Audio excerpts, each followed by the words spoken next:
বাংলাদেশের রাজনীতিতে এখন ডক্টর পিনাকি ভট্টাচার্যের যে গুরুত্ব, এই গুরুত্বের সঙ্গে আপনি কার তুলনা করবেন? ইরানের আয়াতুল্লাহ রুহুল্লাহ খামেনি, নাকি অন্য কেউ, যারা সুদূর প্রবাসে থেকেও কোন একটি দেশের রাজনীতি নিয়ন্ত্রণ করেন? এখনকার বাস্তবতা হলো যে পিনাকি যা কিছু করছেন এই বাংলাদেশে, ঠিক সমপর্যায়ের কোনো রেকর্ড ২, ৪, ৫০০ বছরে বাংলাতে দূরের কথা, পৃথিবীর অন্য কোনো দেশে ছিল কিনা আমার জানা নেই। তার নিজস্ব কোনো সংগঠন নেই। তিনি স্পেসিফিক কোনো রাজনৈতিক মতাদর্শের তিনি প্রতিনিধিত্ব করেন না। তার নিজস্ব কোনো এজেন্ডা নেই, অথবা এই সময়টিতে গত ৮-১০ মাসের মধ্যে তার কোনো ফাইন্যান্সিয়াল বেনিফিট ছিল, কিংবা কোথাও থেকে ঘুষ খেয়েছেন, দুর্নীতি করেছেন, কোনো একটা নিয়োগ কিংবা বদলিতে তিনি প্রভাব বিস্তার করেছেন, এই সমস্ত দুর্নাম এবং বদনাম আমরা এখন পর্যন্ত শুনিনি। কিন্তু তার কারণে এই সময়টিতে অনেক কিছু ঘটে যাচ্ছে বাংলাদেশে।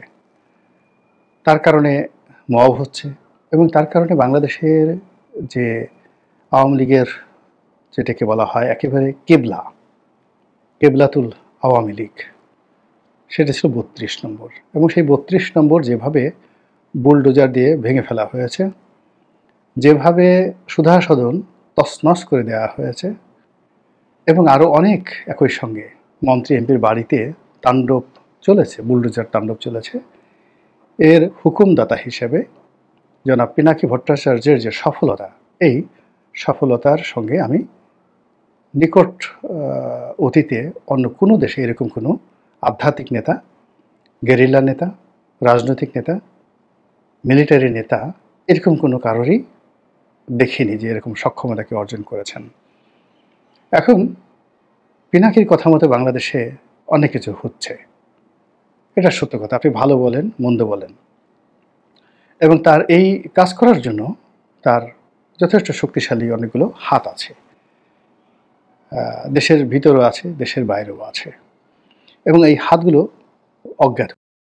তাকে নিয়ে নানা রকম মিথ অ্যান্ড ম্যাথোলজি রয়েছে। কেউ বলছেন যে তিনি আসলে ইসলাম ধর্ম গ্রহণ করে ফেলেছেন, তার স্ত্রী যেহেতু মুসলিম, ইসলাম ধর্ম গ্রহণ করে ফেলেছেন। কেউ তাকে নিয়ে খুব কটাক্ষ করছেন, আমারই আপনজন অনেকেই তাকে নিয়ে খুব কটাক্ষ করছেন, তাকে পিঙ্কু বলে বকাঝকা করছেন। তারপর ৩ ইঞ্চি বলে তাকে খেপানোর চেষ্টা করছেন। ৩ ইঞ্চি বলতে আসলে কি বোঝাচ্ছেন, তার বুড়ো আঙ্গুল নাকি তার যে তর্জনী, তিনি তো কিছু হলেই এরকম আঙ্গুল দেখান। তো ৩ ইঞ্চি বলতে আসলে কি বোঝায় আমি সেটা বুঝতে পারিনি, কিন্তু এই জিনিসগুলো তাকে নিয়ে ট্রল হচ্ছে। আবার তাকে নিয়ে মানুষের যাকে বলা হয় রীতিমতো আতঙ্ক, ভয়, শ্রদ্ধা, প্রেম, ভালোবাসা সব মিলিয়ে একটা যাকে বলা হয় জগা খিচুড়ি হচ্ছে। তার বাড়ি বগুড়াতে, তার গ্রামের বাড়ি এখন অনেকের কাছে তীর্থ কেন্দ্রে পরিণত হয়েছে। তার মায়ের সালাম করার জন্য, তার মায়ের সঙ্গে দেখা করার জন্য সব দলের নেতারা নিয়মিত যায়, এবং আমাদের মিডিয়া জগৎ থেকে শুরু করে ব্যবসায়ী জগতের অনেকে কেবলমাত্র পিনাকিকে খুশি করার জন্য তার মায়ের কদমরুচি করে আসেন। এটাই বাস্তবতা। আমি একটি টেলিভিশন চ্যানেলের মালিককে জানি, যিনি শেখ হাসিনার দালাল রূপে বেশ কুখ্যাতি অর্জন করেছিলেন। তো সবাই ধারণা করেছিল যে তিনি গণপিটুনি খাবেন এবং তিনি বিতাড়িত হবেন, কিন্তু তিনি এখনও বহাল তবিয়তে আছেন। তো জিজ্ঞেস করলাম যে কারণটা কি, পরে জানা গেল যে তিনি পিনাকির মায়ের কদমরুচি করে এসেছেন। পিনাকির মাকে এনে তার চ্যানেলে সংবর্ধনা দিয়েছেন, হয়তো বগুড়াতে গিয়েও দেখা সাক্ষাৎ করে এসেছেন। তো এই হলো পিনাকির গুরুত্ব। আমি এর আগেও পিনাকি নিয়ে আর একটা ভিডিও করেছি। আজকের যে ভিডিওটি সেটি হলো সিপিবি অফিস ভেঙে ফেলার জন্য পিনাকি কোনো চেষ্টা করছেন, নচেৎ সিপিবির অফিসের নিচতলাতে যে দোকানগুলো রয়েছে, পিনাকি নির্দেশ দিয়েছেন সেই দোকানগুলো যে ভাড়া, সেই ভাড়া তারা যেন আর সিপিবির লোকজনদেরকে না দিয়ে জুলাই আগস্ট ফাউন্ডেশনের তহবিলে তারা সেটা দান করে। এটি জনাব পিনাকির একটা নির্দেশনা। এখন সেই নির্দেশনা তারা মানবেন কি মানবেন না, আগামীতে কি হবে কি হবে না, এটি নিয়ে সারা বাংলাদেশে পক্ষে বিপক্ষে আলোচনা হচ্ছে। পিনাকি বিরোধী যারা লোকজন রয়েছে তারা ট্রল করার চেষ্টা করছেন যে পিনাকির এই যে সিপিবি ভবন আক্রমণ এটি ফ্লপ করেছে। পিনাকি আবার এটা যাকে বলা হয় তার ইউটিউব চ্যানেলে তিনি লিখেছেন, স্ট্যাটাস দিয়ে লিখেছেন যে তার এই বক্তব্যের পর সেই সিপিবি অফিসের সামনে ব্যাপক পুলিশ প্রহরার ব্যবস্থা করা হয়েছে। জনগণ সাড়া দেবে সময় মতো, কিন্তু পুলিশ যে সবার আগে সাড়া দিয়েছে এটাতে তিনি সন্তুষ্টি প্রকাশ করেছেন। এখানে কেউ কেউ পিনাকিকে ভারতের দালাল বলার চেষ্টা করছেন এবং ভারতের এজেন্ডা বাস্তবায়ন করার চেষ্টা করছেন। কেউ কেউ তাকে আওয়ামী লীগের দালাল বলছেন। আবার আওয়ামী লীগের যারা লোকজন রয়েছেন তারা তো পিনাকিকে পারলে এখনই শুলে চড়িয়ে দেন। তো এই অবস্থাতে আসলে পিনাকি রাজনৈতিক ভবিষ্যৎ কি, অভিলাষ কি, তিনি বাংলাদেশে আসবেন কি আসবেন না, কিংবা ফ্রান্সে তার ভবিষ্যৎ কি, এই বিষয়গুলো সম্পর্কে আমি কিছুই জানি না। তবে এখানে সবার আগে বলে নেওয়া ভালো যে পিনাকিকে আমি পিনাকি কেন বলছি, এর কারণ হলো তিনি অত্যন্ত সম্মানিত ব্যক্তি। সবাই এখন তাকে পিনাকি দাদা বলেন। তো সেক্ষেত্রে দেখা যাচ্ছে যে চেহারা শুরুতে জনাব পিনাকি আমার সেই বয়স্ক মনে হয়, কিন্তু জন্ম তারিখ দেখেন 1967, আমাদের সমবয়সী। তো সেই কারণে আমি তাকে পিনাকি বলছি, জনাব পিনাকি বলছি। কিন্তু মানুষজন যে তাকে ভক্তি শ্রদ্ধা করে এটা আমি বেশ সচেতন, এবং একই সঙ্গে তাকে নিয়ে যারা ট্রল করে, গালাগালি করে, সেটাও সচেতন। তাকে যারা ভক্তি শ্রদ্ধা করে আমার আপনজনদের মধ্যে তারাও আছেন। আবার তাকে খুব গালাগালি করেন, ভীষণ রকম গালাগালি করেন। কেউ জোনাকি বলেন, কেউ পিঙ্কু বলেন। তো তাদের অনেকের সঙ্গে আমার ভালো সম্পর্ক। আবার পিনাকির সঙ্গে আমার কখনো কথা হয়নি, দেখা হয়নি। সম্ভবত বিচিন্তা অফিসে আমরা একদিন পাশাপাশি বসে দুজনেই সম্পাদকের সাথে কথা বলছিলাম। তো সেটা অনেক আগে, বিচিন্তা অফিস, সেটা আমার মনে নাই এখন পর্যন্ত। সেটা সম্ভবত তরঙ্গ কমপ্লেক্স, মগবাজারে না, ঠিক মালিবাগে।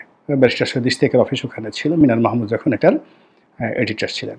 তো এনিওয়ে, এই দূর থেকে তাকে দেখেছি। শাহবাগ আন্দোলনের সময় তিনি খুব অ্যাক্টিভ ছিলেন, আমি তখন সংসদ সদস্য ছিলাম, কিন্তু আমাদের আসলে সামনাসামনি কখনো পরিচয় হওয়ার সুযোগ হয়নি। ইউটিউবের মাধ্যমেই তিনি হয়তো আমার ভিডিওগুলো দেখেন, আমিও তার ভিডিও দেখি, এই পর্যন্তই। এখন পিনাকি নিয়ে যে আলোচনা, সে আলোচনা হলো যে সিপিবিকে তিনি যে টার্গেট করেছেন এটা এখানে থামবে না। এটা থামবে না, এটা সিপিবি খুব ভালো করে জানে। এর কারণ হলো বাংলাদেশে সিপিবিকে সবসময় আওয়ামী লীগের বি টিম মনে করা হয়। তো যারা আওয়ামী বিরোধী শক্তি, তাদের দীর্ঘদিনে সিপিবির প্রতি একটা ক্রোধ রয়েছে। ২ নম্বর হলো যে সিপিবির যে ভবনটি, এই ভবনটি 2 ভাগে বিভক্ত, এবং এই ভবনটি রাজধানীর সবচেয়ে গুরুত্বপূর্ণ একটা জায়গাতে। এটির প্রতিও বহু মানুষের ক্রোধ রয়েছে, ক্ষোভ রয়েছে, এবং এই একটা ভবন 2 ভাগে বিভক্ত হয়েছে, এটাও অনেকে পছন্দ করছে না। কাজেই একসময় সিপিবি করতেন, তারাও হয়তো এই যে পিনাকির যে অ্যাকশন, সেই অ্যাকশনের সাথে যে সম্পৃক্ত নন, এটা কিন্তু এই মুহূর্তে বলা যাচ্ছে না। তো যেটা বলছিলাম যে পিনাকির এই যে সিপি বিরোধী যে আন্দোলন বা হুমকি, এটি মূলত একটা ভয়ঙ্কর মবের দিকে আগামীতে যাবে। এর কারণ হলো আওয়ামী বিরোধী যারা শক্তি, সেটা জামাত হোক, বিএনপি হোক, অন্য সবাই হোক, তারা কিন্তু সিপিবি ধ্বংসের এই কর্মকাণ্ডে পিনাকির যে হুমকি, এটাকে দূরে দাঁড়িয়ে দাঁড়িয়ে তারা কিন্তু তালি দিচ্ছে, তুলি বাজাচ্ছে যে ঘটুক, এরকম একটা জিনিস যদি ঘটে খারাপ হবে না। অন্যদিকে পিনাকি বা তার যারা লোকজন রয়েছেন তাদের একটা আত্মবিশ্বাস হলো যে আমরা সুধাসদন ভেঙে ফেলেছি, আমরা মাটির সঙ্গে গুড়িয়ে দিয়েছি আপনার ৩২ নম্বর, সেখানে পল্টনে, যেখানে জামাতের অফিস একেবারে কাছাকাছি, জামাতের মহানগর অফিস আপনি তো জানেন যে পুরানা পল্টনের ভেতরে। তো সেখান থেকে হঠাৎ করে এসে এই অফিস আক্রমণ করা কোনো বিষয় নয়। আবার জামাত যদি এই কাজ না করে, তৌহিদি জনতা যদি এই কাজ করতে চায়, তাহলে যে কোনো শুক্রবার নামাজের পর, জুমার নামাজের পরে, অলনে ছাড়েন, কোনো পূর্ব ঘোষণা ছাড়া যদি ওখানে একটা ঘটনা ঘটে, সেটা বুলডোজার হোক বা অন্য, মানে আপনি তো জানেন যে তৌহিদি জনতার হাত এবং হাতিয়ার খুবই শক্তিশালী। তারা যদি এক একজন এক একটা করে হাতিয়ার হাতে নেয়, তাহলে ওই ভবনের ইট ভাঙতে 2-3 ঘন্টার বেশি সময় লাগবে না। আর এই সময়ের মধ্যে জল কামান আসতে আসতে কিন্তু অনেক কিছু হয়ে যেতে পারে। তো কাজেই সে যেহেতু এই ঘোষণাটা দিয়েছে, এটাকে থানা পুলিশ প্রশাসন যারা আছে তাদেরকে কগনিজেন্সে নিতে হবে। এর কারণ হলো এটা তার জন্য একটা জীবন মৃত্যুর বিষয় জনাব পিনাকির জন্য। তিনি যদি এটাতে ব্যর্থ হন, একেবারে ব্যর্থ হন, আগামীতে এই ধরনের কোনো কর্মকাণ্ড তিনি আর করতে সাহস পাবেন না, আর কেউ তার কর্মে সাড়াও দেবে না। আবার তিনি যদি সফল হন, তাহলে তিনি বাংলাদেশে রাজনীতিতে একটা নতুন মাইলস্টোন তৈরি করে ফেলবেন এবং সেই মাইলস্টোনে তিনি অনেকের গ্র্যান্ড মুফতি, অনেকের গ্র্যান্ড ইমাম হিসেবে তিনি স্বীকৃতি লাভ করবেন। এমনকি তিনি এই যে বাংলাদেশের যে তথাকথিত গ্র্যান্ড মুফতি, সেই গ্র্যান্ড মুফতিকে যদি বলেন যে আমার সাথে এসে ফ্রান্সে দেখা করেন, এসে কদমবুছি করে যান, তাহলে দেখা গেল যে সেই তথাকথিত ভুয়া যারা গ্র্যান্ড মুফতি রয়েছেন তারাও গিয়ে পিনাকির কদমবুছি করে আসবেন। এরকম একটা অবস্থা সৃষ্টি হবে সিপিবি অফিসের এই সফলতার মাধ্যমে। আর যদি ব্যর্থ হয়ে যায় আগামী 2-4-6 মাসে, তাহলে তার কোনো কথা তো দূরের কথা, তার যে ভিডিওগুলো তখন অ্যাভারেজ এখন 500,000 5 লাখ থেকে 1 মিলিয়ন যে ভিউ হচ্ছে পার ভিডিওতে, এটা আগামী 2-3 মাসের মধ্যে লাখের নিচে নেমে আসবে এবং 6 মাস পরে এটা 10-12 হাজার লোক দেখবে কিনা তাও সন্দেহের বিষয়। তো কাজেই পিনাকি যেহেতু এই জিনিসটা বলে ফেলেছেন, তিনি এটার গুরুত্ব বুঝতে পারেন। বিকজ যে জিনিস খুব বেশি দ্রুত উত্থিত হয়, তা আবার খুব দ্রুত তাদের পতন হয়। তো কাজে তার যে উত্থান এই রাজনীতিতে অতি দ্রুত হয়েছে, ফলে এটাকে তাকে টিকিয়ে রাখতে হবে, যে কোনো মূল্যে তাকে টিকিয়ে রাখতে হবে এবং সেই টিকিয়ে রাখার জন্য তিনি এখন কী করেন সেটাই দেখার বিষয়। মহান আল্লাহ আমাদের সবাইকে হেদায়েত দান করুন এবং হেফাজত করুন। আসসালামু আলাইকুম ওয়া রাহমাতুল্লাহি ওয়া বারাকাতুহু।